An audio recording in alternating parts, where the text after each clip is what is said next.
男人刚出门，他就被一个大漂亮起脸输出，可男人对此非但不慌，他还反手将这个大漂亮五花大绑。原来这个淡定的男人叫苏晨。就在刚刚，苏晨正在实验室准备抓变异之前的王锦蛇，没想到他的计划被一群不速之客打断。苏晨听着实验室门外的脚步声，他正想出去看看是哪些不想活的来打扰自己，还没等苏晨出手，一个俏丽的身影突然闪现，门外几个混混还没反应过来，大漂亮就对着他们下盘突袭。下一秒，这个大漂亮手脚并用，她一瞬间便制服其中的2个混混。当最后一个混混还处在震惊之时，短发妹却是飞身一跃，随着她双手一个用力，只听咔嚓一声，剩下的这个混混也领了便当。看样子你身手很不错。就在此时，一把手枪随着话音的响起抵在短发妹后脑，原来是苏晨出手。短发妹对此非但没有认栽，她还反手肘击苏晨持枪的右手。苏晨大意了没有闪，下一秒他就被短发妹欺身而上。不过令短发妹意外的是，无论他如何用力，苏晨的胳膊始终没有被他扭断。惊不惊喜，必不意外。苏晨话音刚落，他反手就将短发妹来了个五花大绑。年轻人，我劝你好自为之，你绑的可是仓虎特殊作战部队的队长白仓，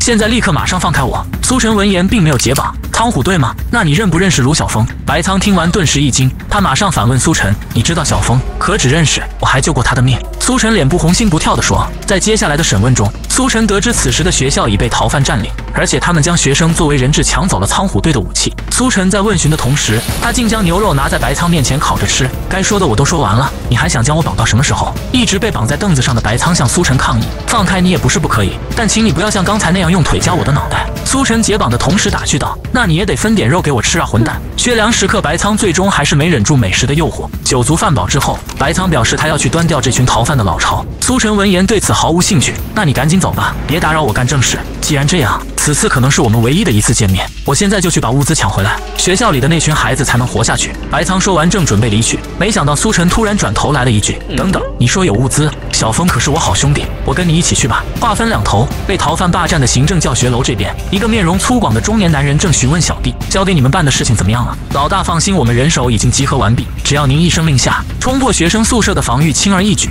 被问话的小弟信心满满。就在此时，只听砰的一声，逃犯们开会的房门竟然被人一脚踹飞。不好意思打扰你们的会议，你们已经被我包围了。原来是苏晨到达现场，我雷德逗你在开玩笑吧？外面20多号守着的兄弟都干嘛去了？你到底是何方神圣？一个戴着头巾的混混率先出声。苏晨闻言转头看向头巾男，你是在好奇我怎么进来的吗？与此同时，苏晨举起右手做手枪状对着头巾男，随着苏晨嘴里发出开枪的你声，下一秒头巾男竟然当场被爆头。这个场景直接吓尿在场所有人，这是什么鬼？指谁谁死！混乱的逃犯中有人发出不可思议的叫喊，而只有苏晨清楚，这个只是他跟白仓商量好的狙击计划而已。行政楼外狙击点的白仓看着房内的情形，他内心着实替苏晨捏了一把汗。就在此时，目标房间的窗帘竟然被拉了起来。负责狙击的白仓见状顿时大惊，与此同时，他耳麦里也传来逃犯老大嚣张的笑声：小子，别以为我不知道你在外面埋伏了狙击手。原来是苏晨和白仓的计划被识破。白仓听完之后马上放弃狙击，与此同时，他端起狙击枪拼命朝苏晨所在房间狂奔。